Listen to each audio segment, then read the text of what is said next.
നമസ്കാരം, എല്ലാവർക്കും പുതിയൊരു വീഡിയോയിലേക്ക് സ്വാഗതം. 2026 ഫിഫ ലോകകപ്പിന്റെ മൂന്നാം റൗണ്ടിലേക്ക് കടന്ന ടീമുകളും അവരുടെ സാധ്യതയും പറ്റി വിശകലനമാണ്. സോ എല്ലാവർക്കും welcome to the video. Group എയിൽ നിന്ന് ഖത്തർ മൂന്നാം റൗണ്ട് ഉറപ്പിച്ചു കഴിഞ്ഞു. അവശേഷിക്കുന്ന ഇന്ത്യ, അഫ്ഗാനിസ്ഥാൻ, കുവൈറ്റ് എന്നീ ടീമുകൾക്ക് സാധ്യതയുണ്ട്.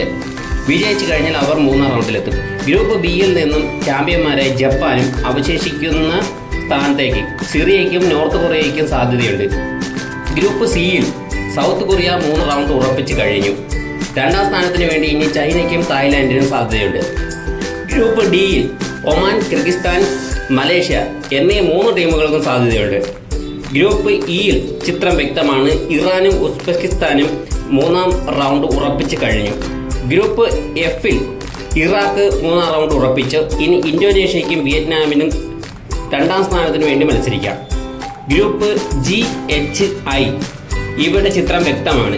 ഗ്രൂപ്പ് ജിയിൽ നിന്നും സൗദി അറേബ്യ, ജോർദൻ എന്നീ ടീമുകൾ, ഗ്രൂപ്പ് എച്ചിൽ നിന്നും UAEയും ബഹ്റൈനും, ഗ്രൂപ്പ് ഐയിൽ നിന്നും ഓസ്ട്രേലിയ, പാലസ്തീൻ എന്നിവയും 2026 ഫിഫ ലോകകപ്പിന്റെ 3ാം റൗണ്ടിലേക്ക് കടന്നു.